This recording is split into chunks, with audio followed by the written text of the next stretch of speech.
Have you ever walked into a place with confidence knowing you belonged there, only to be told without a single word spoken that you didn't?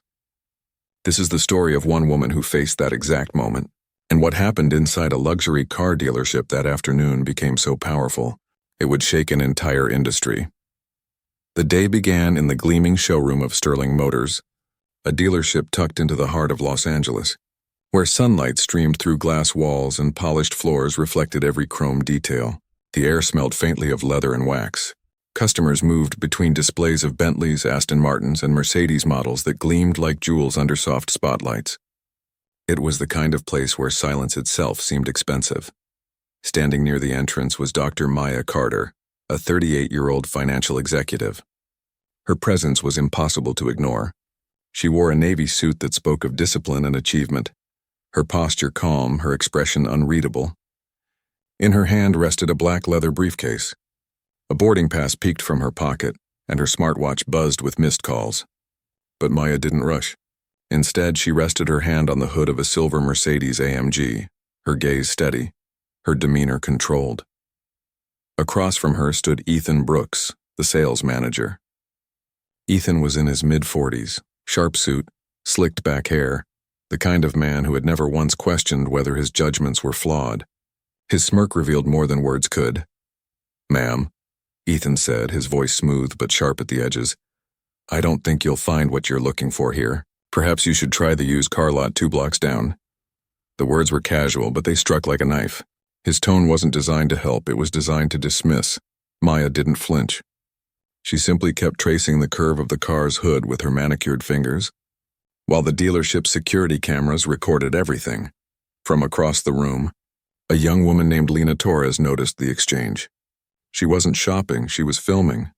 Her phone was already live, and in less than a minute, thousands of viewers were tuned in. The counter climbed steadily. 20,000, then 30, then 50. Comments poured across the screen. "What's happening? Is this real? This looks bad." Ethan didn't see the audience growing.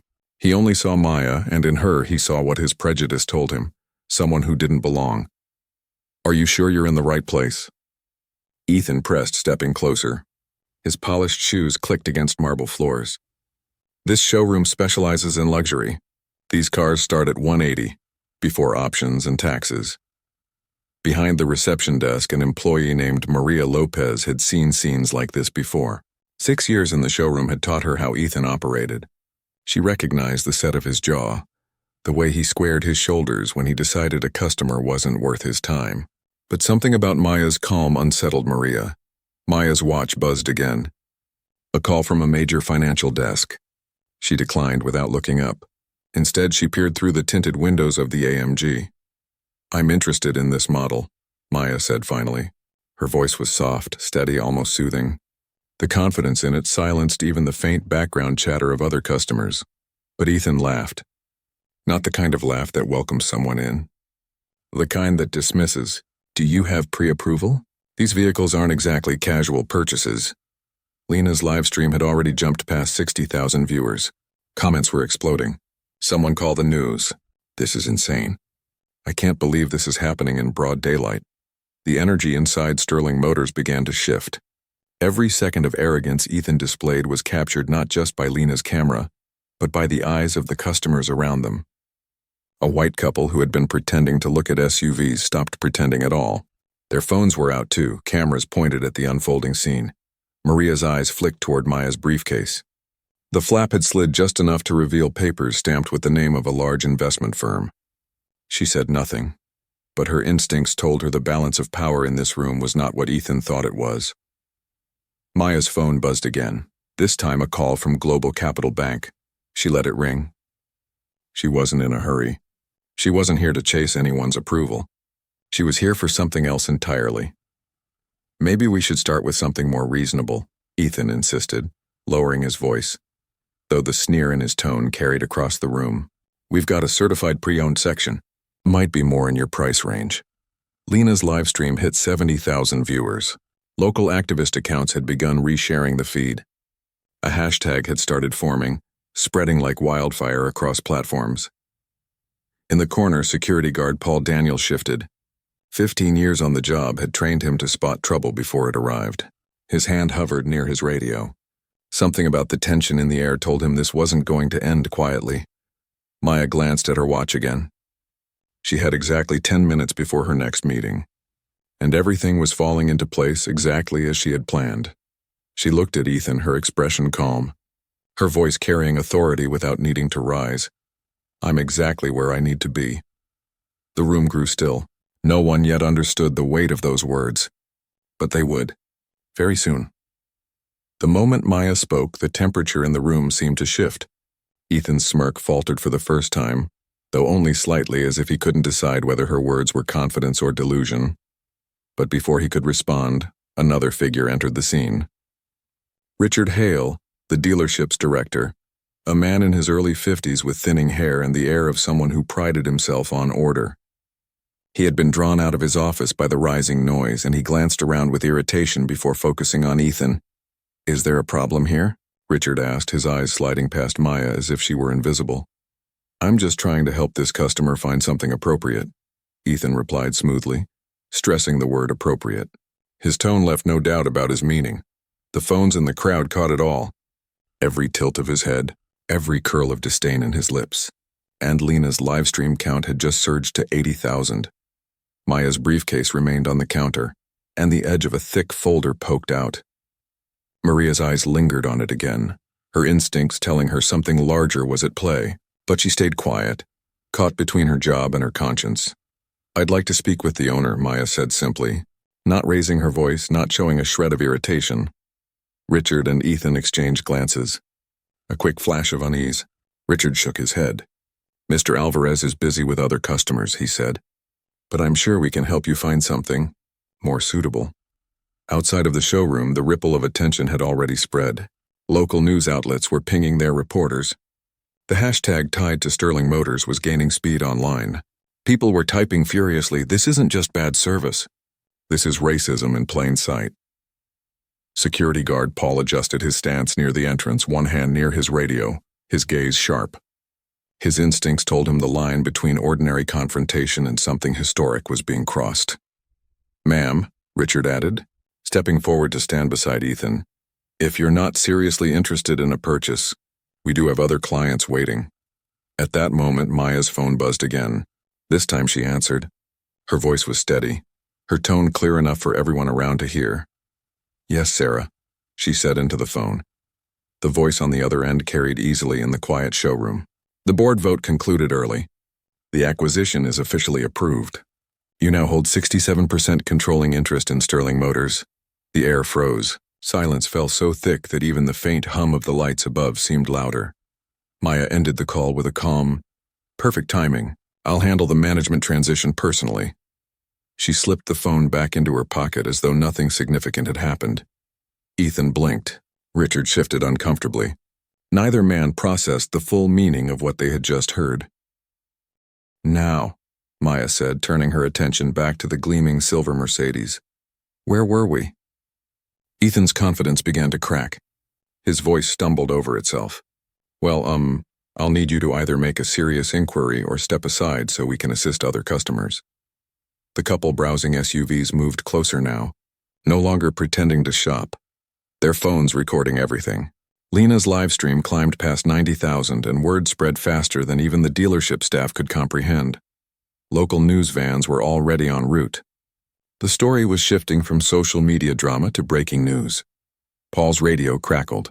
Updates from the front desk poured in. Reporters had been spotted outside, their cameras setting up along the curb. Ethan tried to maintain control, but his voice betrayed him. "We just need to establish whether you're serious about this purchase." Maya didn't look at him. She calmly opened her briefcase and pulled out a folder, stamped with a financial institution's name. She laid it on the Mercedes hood and began reviewing documents with deliberate ease. "Ma'am," Ethan said again, his voice rising slightly, "I really need to ask you to— Actually—" "Ethan," Maya interrupted softly, lifting her eyes for the first time. "I have a question for you." The room fell silent again. The crowd leaned in. 95,000 people online leaned in. Every word now mattered. "What question?" Ethan asked, his bravado crumbling, his tone uneven. Maya smiled. Not a smile of surrender, but the quiet smile of someone who held all the power. I'll get to that in a moment. Lena's livestream crossed 100,000 viewers. The comments scrolled so fast no one could read them. Outside, more vans arrived. National outlets were joining the local crews. The air inside Sterling Motors vibrated with tension, with anticipation, with the sense that history was being written inside a car showroom. Paul's radio buzzed again. News crews on site.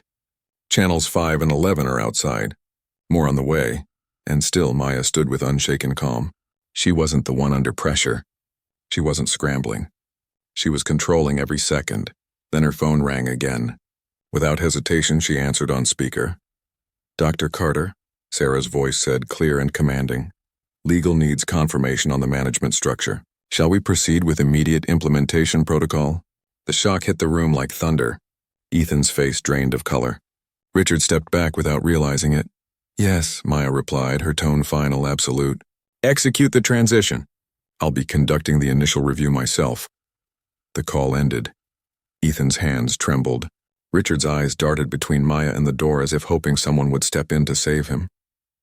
But there would be no saving, because for the first time they understood. The woman they had dismissed was not just a customer. She was their new boss, and the cameras were rolling. Ethan's mouth opened, but nothing came out. His arrogance, the confidence that had carried him through years of unchecked behavior, was cracking in front of hundreds of witnesses inside the showroom and over 100,000 online. Richard tried to steady himself. There must be some misunderstanding, he said, his voice faltering. We weren't informed of any sale. That's intentional, Maya replied evenly, sliding another folder from her briefcase. Her voice carried the quiet command of someone used to controlling billions of dollars with a single decision. Transitions work best when evaluated under normal operating conditions, and today has been very educational. Lena tilted her phone to catch every detail. Comments flooded in like a tidal wave. She owns the place. Are you kidding me? This is wild. That man is finished. The white couple filming whispered to each other. She actually bought the dealership. Their disbelief spread to the phones in their hands, to tens of thousands of strangers watching from bedrooms, offices, and coffee shops across the country. Maya placed the second folder on the hood of the Mercedes and opened it slowly. Inside were graphs, charts, and reports stamped with Sterling Motors' logo. This, she said, turning a page with deliberate care, is an internal investigative report. Meridian Group, the firm I represent, doesn't acquire businesses without research. We document, we test, we measure. She slid the first page into view. A line graph stretched across the paper, sharp and undeniable. Over the past 18 months, documented complaints of discriminatory behavior at Sterling Motors have increased by 340%. Ethan went pale. Richard gripped the edge of the desk for balance. Specifically, Maya continued, flipping the page, incidents where staff judged customers by appearance, race, gender, or clothing. Do those patterns sound familiar, gentlemen? Maria at the reception desk covered her mouth, fighting the urge to gasp. She had seen those patterns firsthand. She had filed quiet notes into the system, notes that no one in leadership ever read. Now those forgotten records were being projected into the light. Lena's live stream was exploding with fury. Shut them down. Fire them right now. This is discrimination documented in black and white. Ethan tried to interrupt, his voice cracking. These numbers can't be accurate. We follow corporate guidelines. Maya's eyes fixed on him. Corporate guidelines don't erase prejudice. They only provide cover when it costs money. She flipped to another chart. These incidents have cost Sterling Motors approximately $2.3 million annually in lost sales, negative reviews, and customers walking out the door. She tapped the figure with one manicured finger. That's your legacy, Ethan. The crowd inside the dealership buzzed with whispers. Phones lifted higher. Paul, the security guard, stood stiff at his post, his instincts screaming that this wasn't just a confrontation anymore. It was a reckoning. Maya reached for another folder, this one thicker, wrapped in a blue legal backing. She held it up for the cameras. The bold title on the front read, Acquisition Agreement, Sterling Motors. This document, she announced, was executed less than 20 minutes ago. As of this afternoon, control of Sterling Motors belongs to Meridian Group, which means it belongs to me.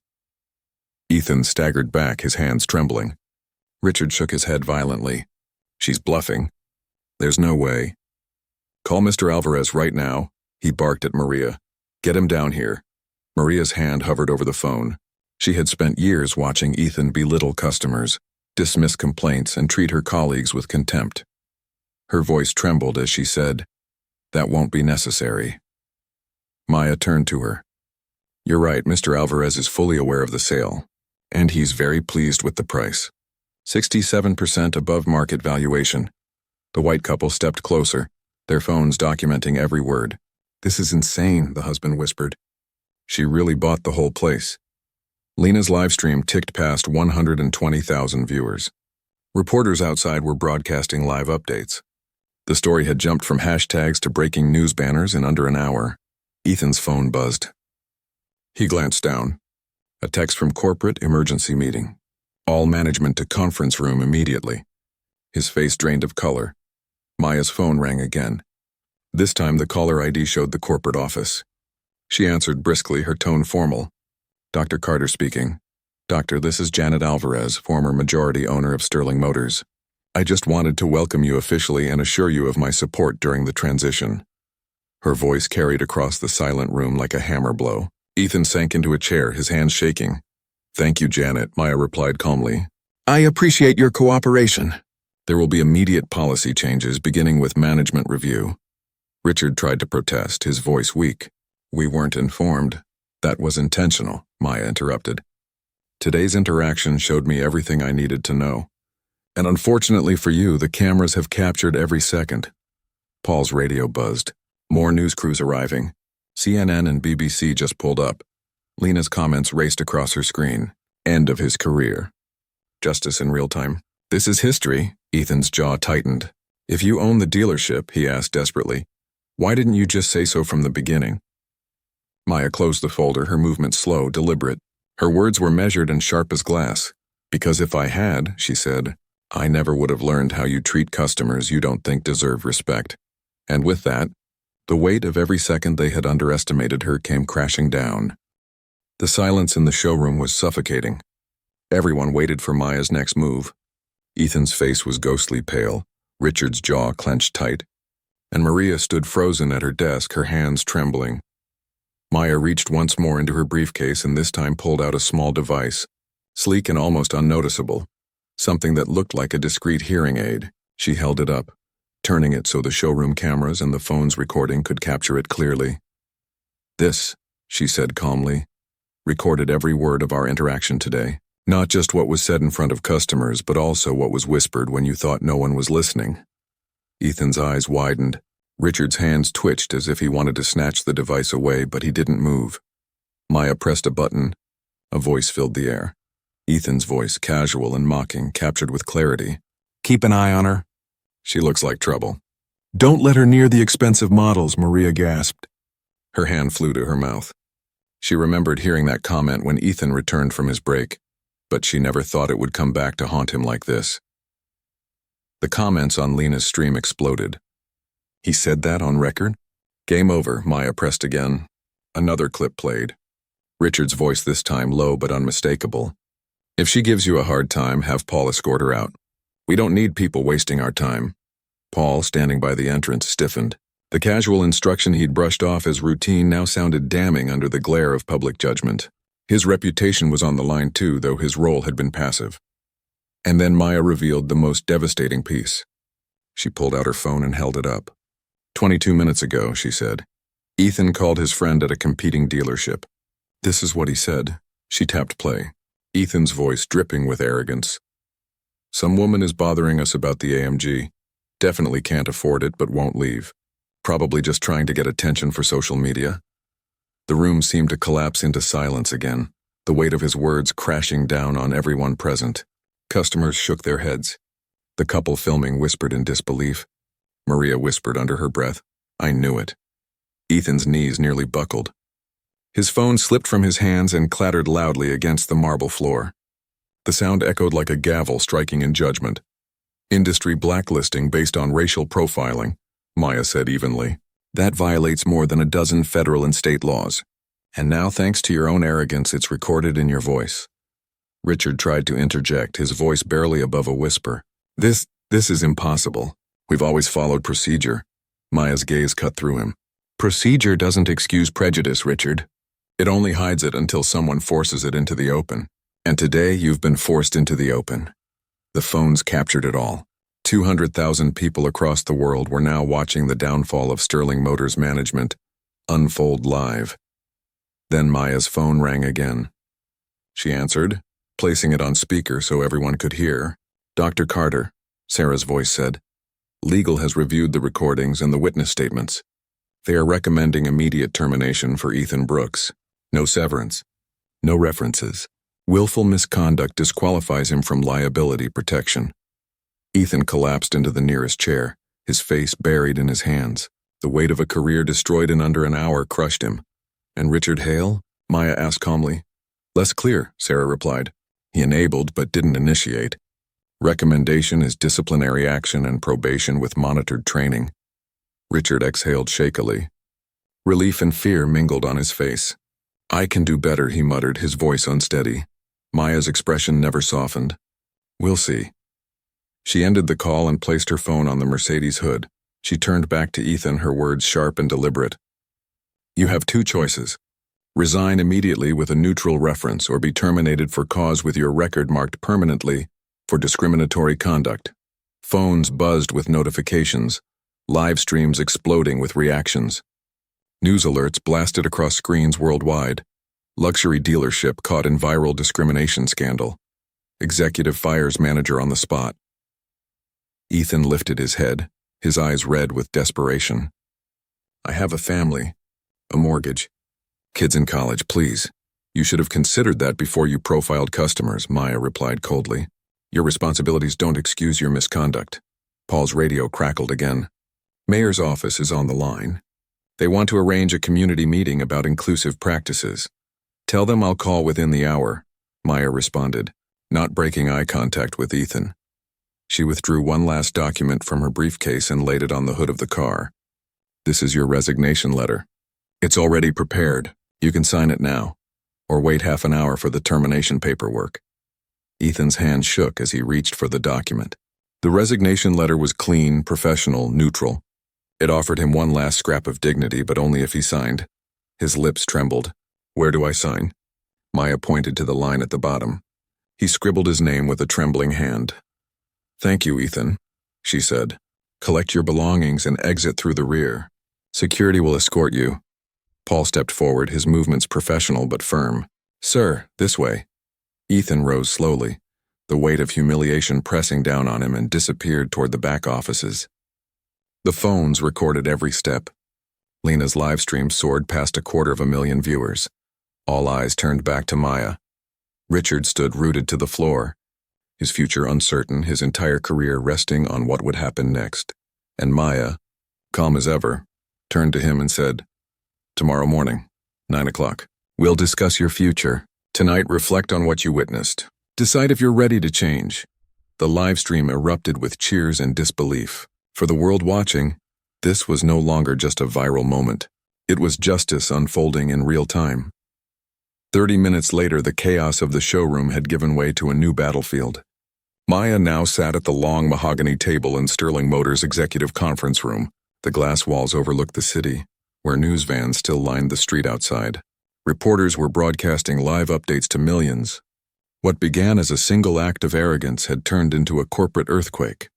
Janet Alvarez, the former owner, appeared on the large screen at the end of the table. Her silver hair framed a face marked by both pride and worry. She spoke with sincerity. Dr. Carter, I want to personally apologize for what happened today. Ethan's behavior is unacceptable. It does not represent what I built. Maya opened a folder and spread documents across the table with practiced precision. Her tone was calm but merciless. With respect, Janet, Ethan's behavior didn't happen in a vacuum. 47 documented complaints in 18 months. Each ignored, each dismissed. The patterns were clear, and leadership chose not to see them. She slid a performance report forward. Conversion rates with white customers? 67%. With black customers? 12%. Hispanic customers? 18%. Those numbers aren't random. They're systemic. Richard, seated across the table, tried not to look at the data glowing on the large screen. His stomach twisted as the numbers glared back at him. I thought he was just thorough about qualifying customers, he stammered. Maya's eyes didn't blink. Thorough? No. Discriminatory and costly. With a few keystrokes, she projected the next slide. A chart showing Sterling's annual revenue compared to competitors. Your prejudice didn't just poison trust.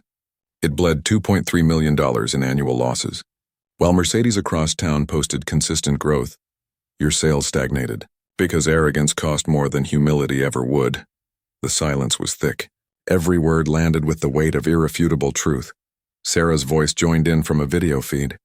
Legal has finished its assessment. If the documented discrimination cases move to litigation, Sterling Motors faces exposure of up to $8.7 million in civil liability.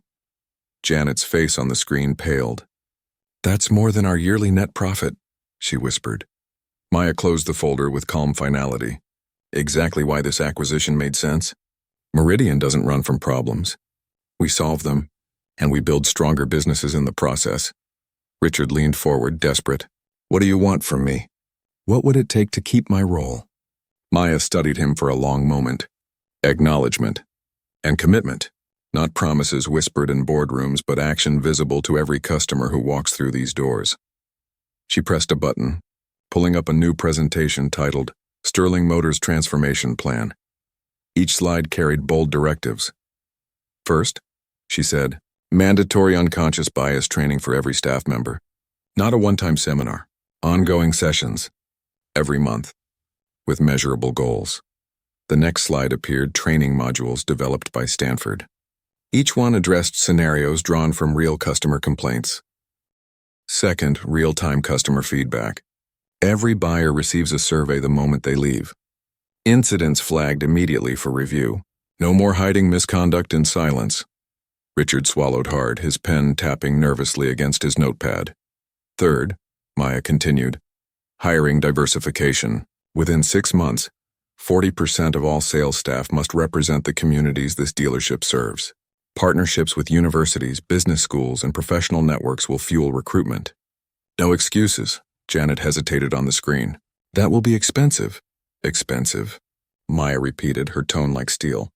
The initial cost is $150,000, ongoing $30,000 monthly, break even by month 4 based on improved conversion rates. Expensive is what happens when discrimination rots a company's core. Fixing it, that's profitable. The room was silent again. Every executive in attendance could see the truth in her numbers, in her clarity. Fourth, Maya said, her voice unwavering, community partnerships. Monthly events with civil rights organizations, local business associations, and cultural centers. We will not just sell cars. We will rebuild trust. Richard scribbled notes frantically, his mind spinning between fear and hope. For the first time, he saw the possibility that survival, his survival, meant transformation. Maya's final slide lit the screen. Performance accountability. From now on, she said, 20% of employee bonuses are tied directly to bias-free service metrics. Discrimination will no longer be a silent cost. It will hit paychecks. It will end careers. The words were a verdict. The room absorbed them in stunned silence. Richard finally spoke, his voice heavy with defeat and desperation. Dr. Carter, I failed to stop Ethan. I ignored signs I should have seen. But I want to be part of this change, please. Give me the chance. Maya's expression didn't soften, but her voice carried quiet resolve. Transformation requires honesty. You've admitted failure. Now prove you can build something better. 90 days. Measurable improvement. Success, and you stay. Failure, and you're replaced. Richard nodded, his throat dry. Yes, I understand. Janet's voice broke the silence. And the other dealerships? How do we explain this? Maya closed her laptop and leaned back. What happened here today will not be hidden. It becomes the foundation for a system-wide transformation. Every Sterling location will change, or every Sterling location will fall. The weight of her words echoed in the conference room as the cameras outside continued to roll. The world had seen the fall. Now they would witness the rebuild. 6 weeks later, Sterling Motors no longer felt like the same place. The cars were the same, polished and gleaming under showroom lights. The marble floors still shone. The glass still reflected Los Angeles sunlight, but the spirit of the dealership had shifted. What once reeked of arrogance and quiet exclusion now buzzed with something new. Respect. Richard stood near the entrance, tablet in hand, watching as his restructured sales team engaged customers with genuine warmth.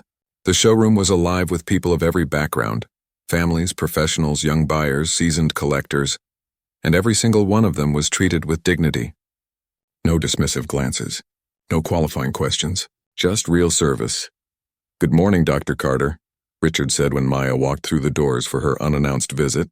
These visits had become her ritual, a reminder that accountability didn't vanish once headlines faded. "Good morning, Richard," she replied. "How are the numbers?" Richard handed her the tablet. The metrics glowed bright. Customer satisfaction scores up 38% across demographics. Conversion rates improved 22% overall, with the steepest gains among customers who had once been ignored. Maya studied the data, her lips forming the faintest smile. "And staffing? We've brought in 6 new associates," Richard said proudly. 3 are graduates from our university partnerships. 2 came from luxury hotels bringing hospitality expertise. 1 transferred from Tesla with deep EV knowledge. They're excelling. Across the floor, a young black couple was speaking with Jennifer Martinez, a former hotel concierge. She moved with poise, her tone respectful and clear. She didn't ask them if they could afford a car. She explained features, answered questions, and offered genuine guidance. Within weeks of joining, she had already closed several major sales and her satisfaction ratings were near perfect. Near the Mercedes section, David Kim, an aerospace engineering graduate, was patiently walking an elderly Latina woman through the complexities of hybrid systems. His technical skill combined with kindness created a moment the cameras would have loved, though no cameras were needed anymore. The real transformation wasn't for show. It was culture. "The community partnerships?" Maya asked. Richard's face lit up. "Better than we expected. Our financial literacy workshop brought in 67 attendees. 12 of them purchased vehicles since, but more importantly, the trust is spreading. Groups that once saw us as hostile now bring their members here willingly." Maya nodded. "And the app?" "The bias reporting app hasn't logged a single incident in 3 weeks," Richard said. His voice carried both pride and relief. "It used to be 4 per week. The changes extended even to the waiting area. Multilingual signs welcomed visitors. Magazines reflected diverse cultures. Seating arrangements were redesigned with families and different cultural preferences in mind. Employees offered water and tea, not assumptions." Richard paused. There were challenges. 2 employees asked for transfers instead of adapting to the new standards. We let them go. No forcing culture fit. But those who stayed, they've embraced it. Maya looked around at the sales floor, her voice low but sharp. "That is the power of accountability. It doesn't just punish, it clears space for growth." Richard nodded, his eyes heavy with lessons learned. "Employee morale is higher too. They're proud now. They're proud of where they work." Maya's expression turned more serious. "And Ethan?" Richard sighed. "He tried getting hired at 3 other dealerships. Word spread. His reputation followed him. Last I heard, he's selling used cars out in Riverside, for a fraction of what he made here." Maya's eyes hardened. "Actions have consequences. That's not cruelty. That's justice." The transformation of Sterling Motors had already become a national case study. Harvard Business School invited Maya to speak at its annual Corporate Responsibility Conference. The live stream of the dealership confrontation had been replayed more than 12 million times across platforms. Business schools dissected the case. Civil rights groups cited it as proof of how economic leverage could demand justice faster than courtrooms ever could. When Maya stepped onto Harvard's stage months later, she didn't speak like an executive boasting of profits. She spoke like someone who had lived the truth she was teaching. "Discrimination," she said firmly, "isn't just immoral. It's inefficient. It costs money. It wastes talent. It drags businesses down." Behind her, slides showed Sterling's transformation. Revenue up 34%. Complaints down 89%. Employee retention up. Customer trust restored. "The Ethan Brooks of the world don't just harm people," Maya continued, her voice carrying across the auditorium. "They harm profits, they harm reputations, they harm every team they touch. Removing them is not activism. It is management." The room erupted in applause. Back in Los Angeles, Richard had been promoted to oversee all 12 Sterling locations, charged with ensuring every site followed the new model. His story of failure, redemption, and accountability became its own case study in leadership. People can change, he told business students later, but change requires humility. It requires consequences, and it requires a chance to prove you can do better. Sterling Motors became a destination not just for luxury cars, but for executives studying how justice could reshape a business. Tour groups walked the floors observing the feedback systems, diversity metrics, and community programs that had redefined the dealership. Customers chose Sterling because of its reputation for fairness. Employees thrived in a culture of respect. And industries beyond automotive, hospitality, finance, retail, took notes, implementing similar systems to monitor bias and enforce accountability. As for Ethan, his name became a warning in the industry. Career consequences spread faster than resumes. Companies realized bias was not just a social problem, but a liability. Policymakers began drafting laws requiring customer-facing industries to report bias incidents, inspired by Sterling's transformation. In one of her final interviews of the year, Maya was asked why she had walked into Sterling Motors that day instead of sending an assistant. Her reply was steady, unforgettable. Because real change doesn't happen from the outside. It happens when power walks directly into prejudice, looks it in the eye, and refuses to bend. She adjusted her jacket, gathered her briefcase, and spoke the words that had carried her through every moment of the storm. Respect isn't a privilege. It's the starting price. And with that, she left the stage, leaving behind not just a dealership transformed, but a movement sparked. One story proving to the world that justice isn't just possible. It's profitable.